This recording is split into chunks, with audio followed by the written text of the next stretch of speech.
सहनाववतु सहनौ भुनक्तु सह वीर्यं करवावहै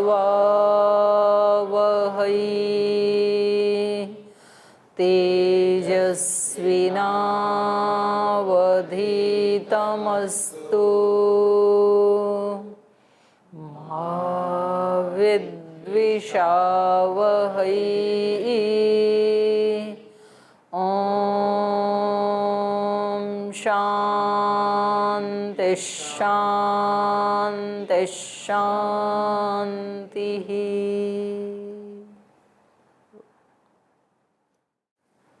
तो हमने अनुमान प्रमाण को पढ़ लिया, लक्षण उसका। अनुमान प्रमाण 3 प्रकार का होता है, पूर्ववत, शेषवत, सामान्यतो दृष्टम। तो इन्होंने एक प्रश्न उठाया था लास्ट में कि जब सूत्र में 3 अलग अलग विभाग कर दिए तो त्रिविध कहने की आवश्यकता नहीं है ना। तो इन्होंने उत्तर दिया कि यहाँ न्याय दर्शन के जो आचार्य हैं वो गौरव लाघव को आदर नहीं देते हैं।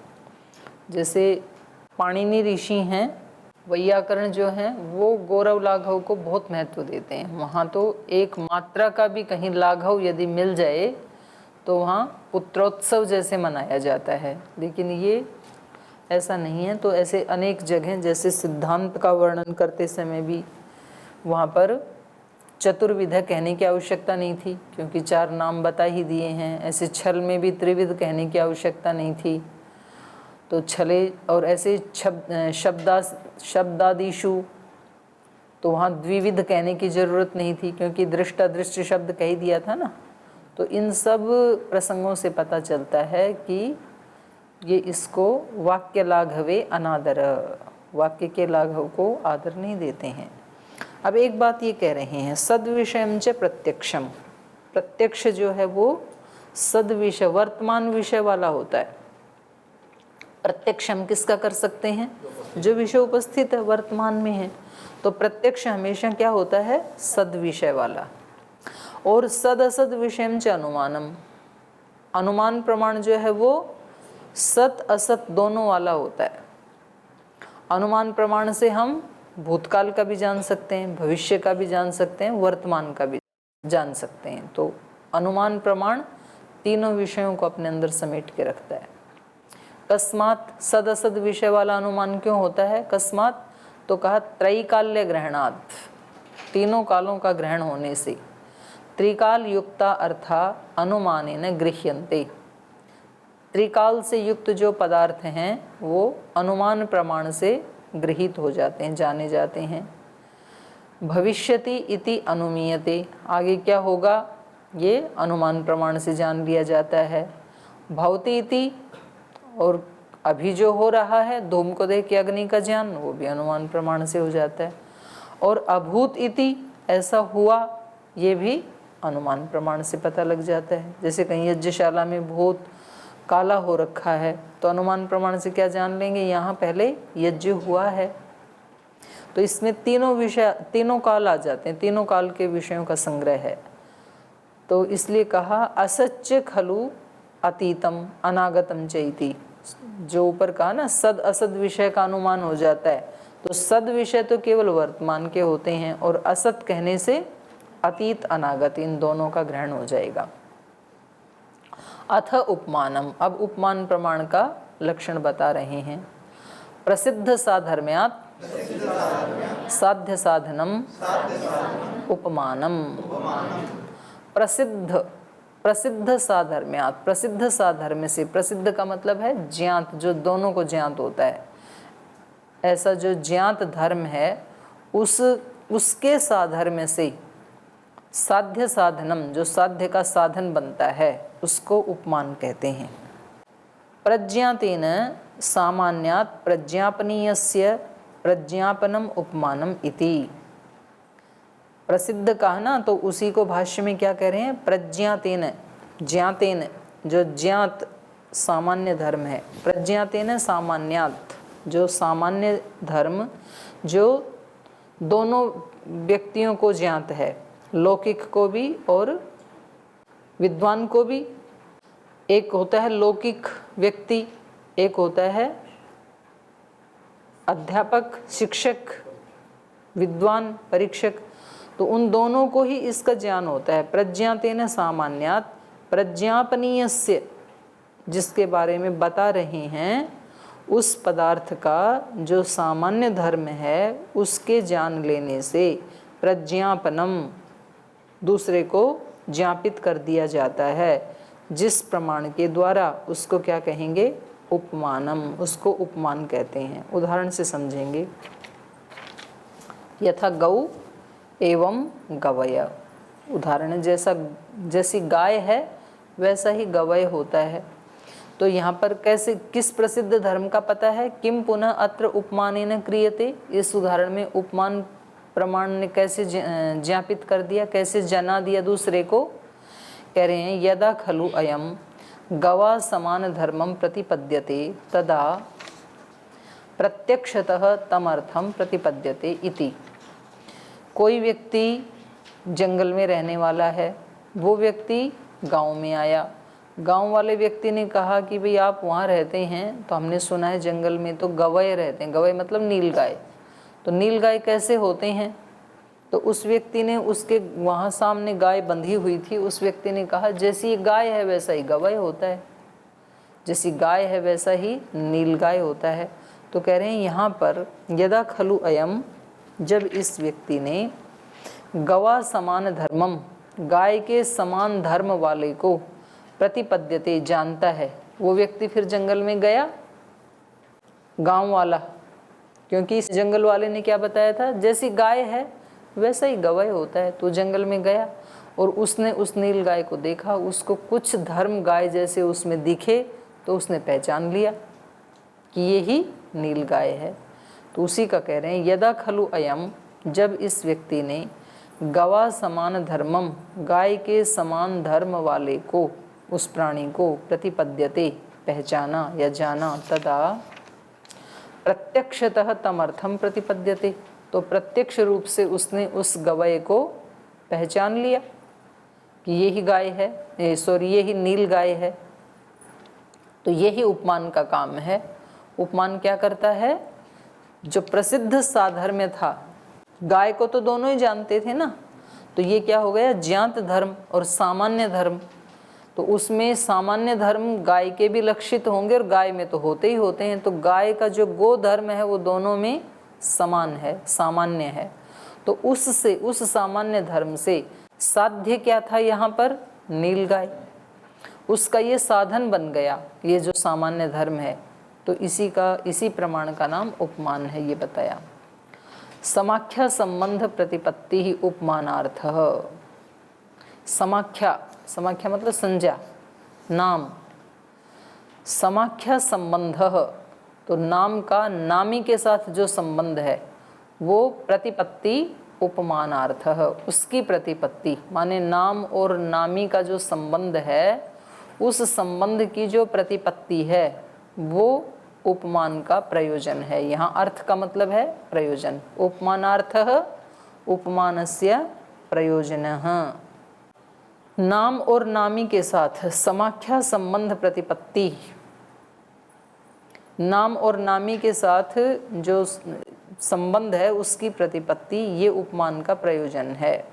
यथा जैसे गौ एव गवय इति उपमाने प्रयुक्ते, जैसी गौ है वैसा ही गवय होता है, इस उपमान के प्रयोग किए जाने पर गवा समान धर्मम, गाय के समान धर्म वाले, अर्थम, अर्थ को अर्थात उस प्राणी को, इंद्रियार्थ सन्निकर्षात, इंद्रिय और अर्थ के सन्निकर्ष से, उपलब्धमान, देखे जाने पर। जब ये व्यक्ति जंगल में गया तो अपनी चक्षु इंद्रिय से उस नील गाय रूपी अर्थ के साथ जब इसकी चक्षु इंद्रिय का सन्निकर्ष हुआ तो इसको एक ज्ञान हुआ। उपलब्ध माने ज्ञानम, उपलब्ध माने ज्ञान को जब ये प्राप्त हुआ। अस्य गवय शब्द संज्ञा इति, तब इसको पता लगा कि ये जो प्राणी है, अस्य, इस प्राणी की, गवय शब्द संज्ञा, इसकी, इस प्राणी की गवय संज्ञा है, ऐसा इसने जाना। तो अब संज्ञा संजी संबंधम प्रतिपद्यते, अब ये संज्ञा और संजी के संबंध को प्रतिपद्यते जान लेता है उपमान के द्वारा।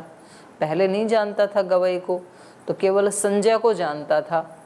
अब समान धर्म के कारण संजी को भी जान गया और संज्ञा और संजी के संबंध को भी जान गया। तो ये उपमान प्रमाण का प्रयोजन है। यथा मुद्ग तथा मुद्गपर्णी, मुद्ग तो मूंग होता है। अब कोई व्यक्ति मुद्गपर्णी होता है, मोठ मूंग जैसे ही, माने ये समझ लो आप जंगल में पैदा होने वाला मूंग, उसी को मोठ बोलते हैं। तो कोई व्यक्ति मूंग को तो जानता है, वो मोठ को नहीं जानता है। तो किसी ने पूछा मोठ क्या होता है, बोले जैसा मूंग होता है वैसा ही मोठ होता है। वो मूंग के पौधे को तो जानता था, जंगल में गया तो उसने वैसा ही पौधा देखा, वैसी फली देखी उसकी, तो उसने पहचान लिया कि यही मुद्गपर्णी है। तो ये उपमान के कारण होता है। यथा मांसः तथा मांसपर्णी, मांस होता है उड़द, जैसा उड़द होता है वैसा ही उड़द जैसा एक जंगल में कोई धान होता है, तो उसको कहते हैं मांसपर्णी। इति उपमाने प्रयुक्ते, तो ऐसे उपमान के प्रयोग करने से उपमानात संज्ञा संजी संबंधम, उपमान के कारण संज्ञा और संजी के संबंध को प्रतिपद्यमानः, जानता हुआ, ताम औषधिम, उस औषधि को, मुग्धपर्णी को या तो मांसपर्णी को, भैषज्याय आहरति, आरोग्य के लिए वहाँ से ले आता है। कोई औषधि बताई होगी किसी ने, भाई जंगल से आप मुद्गपर्णी ले आओ या मांसपर्णी ले आओ, तो बोले वो कैसी होती हैं, तो किसी ने बताया जैसा मूंग होता है वैसा ही मुग्धपर्णी होता है, जैसा मांस होता है वैसा मांसपर्णी होता है। तो उसको पहचान करके वहाँ से आरोग्य के लिए वो ले आता है। एवं अन्योपि उपमानस्य लोके विषयो बुभुत्सितव्य इति, तो ऐसे ही अन्य भी लोक में जो उपमान के विषय हैं उनको जान लेना चाहिए। तो ये तो छोटा ही था, तो इसका लक्षण बता दिया उपमान का। उपमान के बाद अब चौथा प्रमाण है शब्द प्रमाण। शब्द प्रमाण क्या है? आप्तोपदेशः शब्दः। कह रहे हैं कोई भी शब्द शब्द प्रमाण नहीं होगा। शब्द तो सभी बोलते हैं, शब्द तो जीव जंतु भी बोलते हैं, तो और बहुत साधारण मनुष्य भी बोलते हैं, तो सबके शब्दों को शब्द प्रमाण के अंतर्गत नहीं लिया जाएगा। तो कौन से शब्दों को शब्द प्रमाण कहेंगे? आप्तोपदेश। जो आप्त पुरुषों का उपदेश है केवल वही शब्द प्रमाण बन सकते हैं। तो महापुरुष जो बोलते हैं वो ही क्या बन जाते हैं? शब्द प्रमाण बन जाते हैं। जिसने साक्षात्कार किया, जो महान योगी हैं, तो फिर जो उनके मुख से निकलता है वो ही शब्द प्रमाण बन जाता है, क्योंकि उनके मुख से निकलता ही क्या है? सत्य निकलता है। जैसा उन्होंने किसी विषय को जाना वैसा ही वो बताते हैं, तो इसलिए वो आप्त प्रमाण, आप्तों का जो उपदेश है वही शब्द प्रमाण बन जाता है। आप्त कौन है? आप्तः खलु साक्षात्कृत धर्मा यथा दृष्टस्य अर्थस्य चिख्यापैषया प्रयुक्तः उपदेष्टा।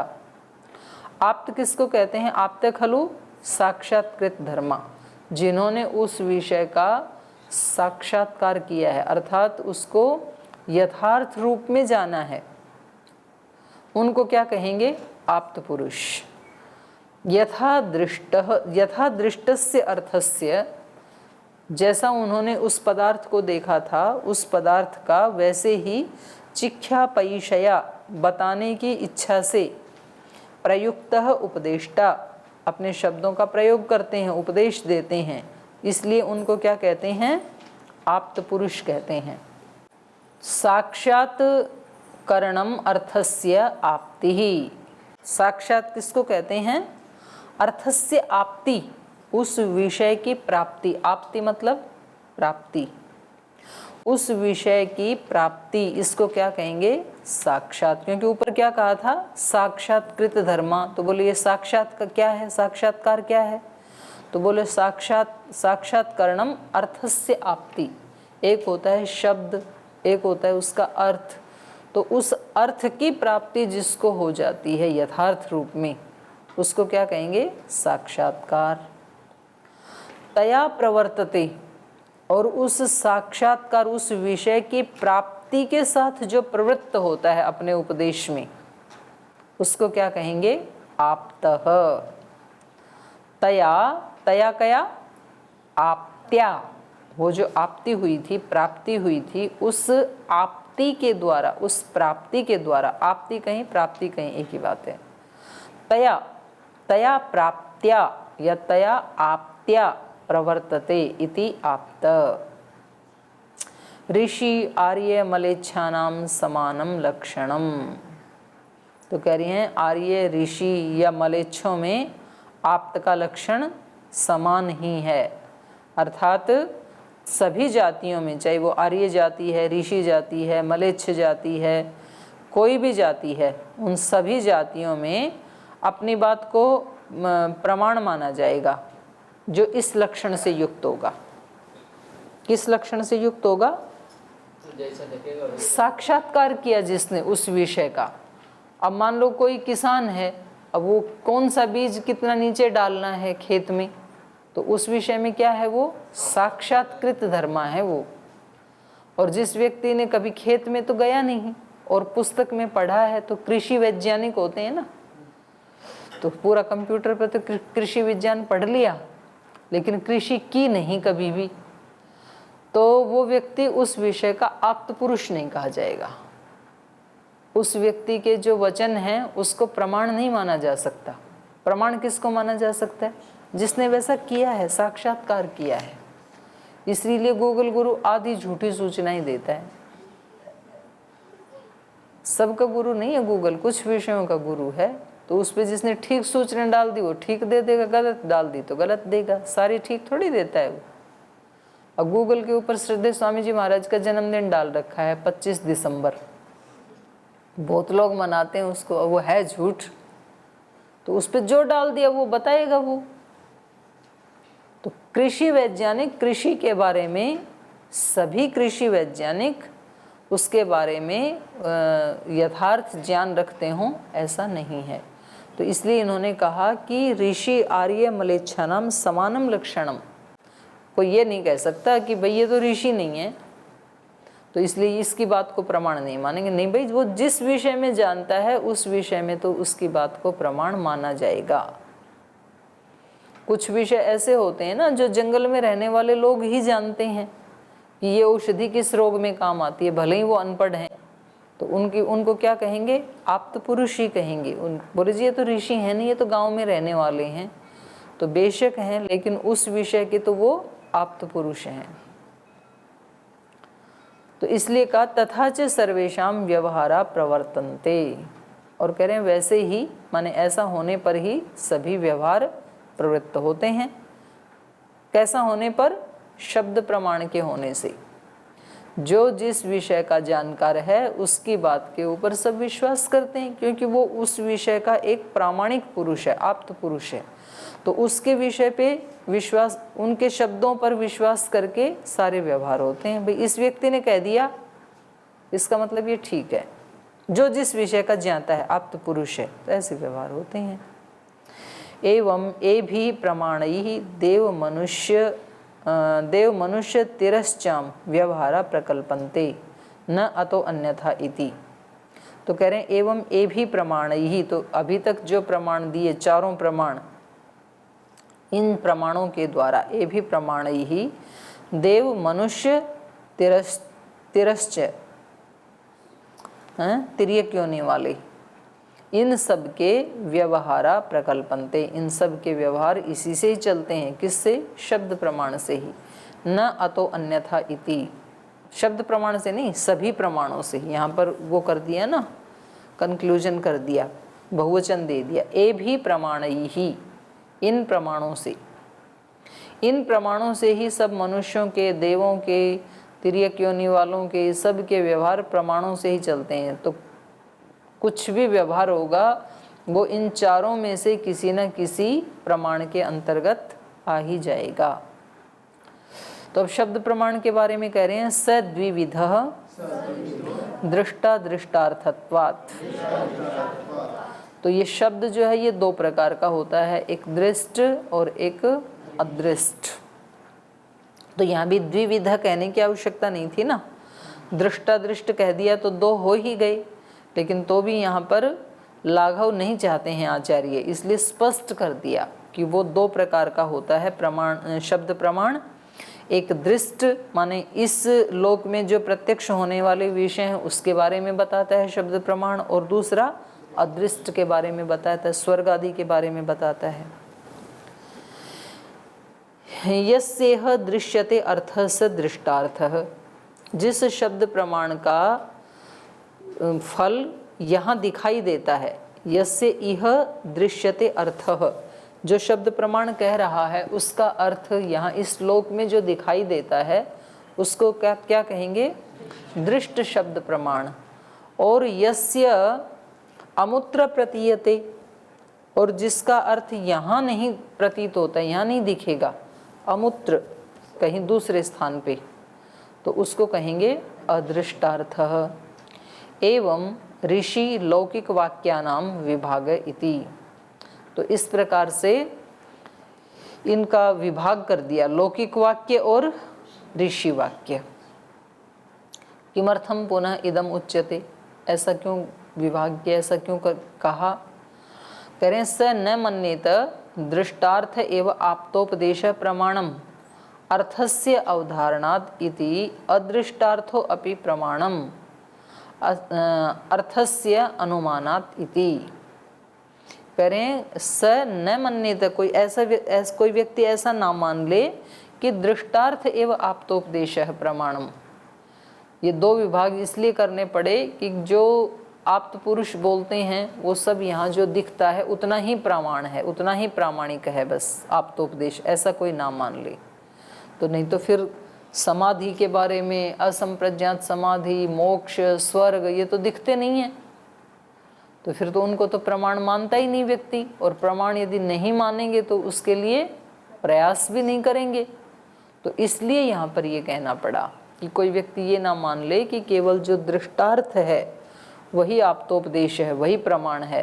अर्थस्य अवधारणात्, अर्थ की अवधारणा होने से कोई व्यक्ति ये ना कहे कि भाई इसका तो अर्थ दिखाई नहीं देता, तो इसकी अवधारणा हम कैसे करें, तो कह रहे हैं अर्थस्य अवधारणात् इति अदृष्टार्थो अपि प्रमाणम, जो अदृष्ट अर्थ वाला जो शब्द प्रमाण है वो भी प्रमाण है, क्योंकि अर्थस्य अनुमानात् इति, अनुमान प्रमाण से तो अर्थ मिलता ही है ना।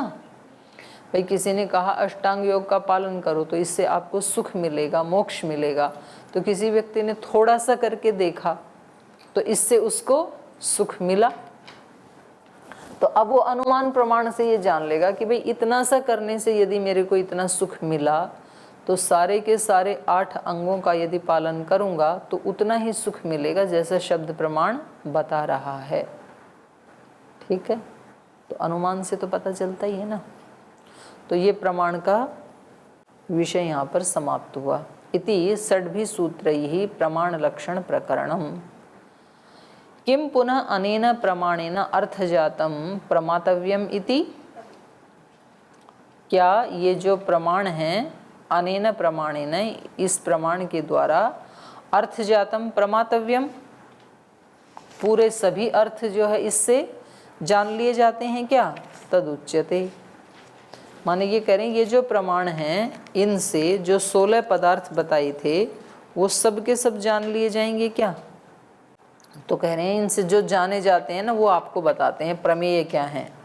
किम अनेन प्रमाणेन, इन प्रमाणों से किम अर्थ जातम प्रमातव्यम, किन किन पदार्थों को जानना चाहिए, क्या क्या जाना जा सकता है। बोल जाना तो सब कुछ जा सकता है, लेकिन क्या क्या जानना चाहिए जो आवश्यक है वो बता दे रहे हैं आपको क्या जानना चाहिए। तो सूत्र बोलिए, आत्मा शरीर इंद्रिय अर्थ बुद्धि मनः प्रवृत्ति दोष प्रेत्यभाव फल दुख अपवर्गास्तु प्रमेयम।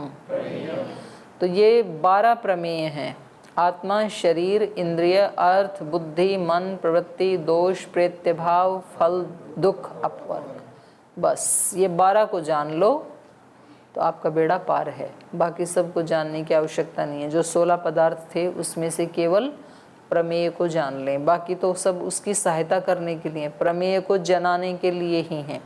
संचय, प्रयोजन, दृष्टांत, सिद्धांत, तर्क, अवयव, सब जितने भी पदार्थ हैं 16 वो सब इसी के लिए हैं। वाद, जल्प, वितंडा, हेत्वाभास जितने भी हैं ना, सब इसी के लिए हैं। तो अब इसमें एक एक का पहले भाष्यकार लक्षण बताएंगे। आत्मा क्या है, शरीर क्या है, इंद्रिय क्या हैं, यहाँ पर इनका लक्षण बताएंगे और फिर ये तृतीय अध्याय में इनका विस्तार से परीक्षा की जाएगी, क्योंकि प्रथम अध्याय में तो पहले ये लक्षण ही चल रहा है ना, तो इसके लक्षण फिर कल पढ़ेंगे। आज समय हो गया, आज यहीं विराम लेते हैं।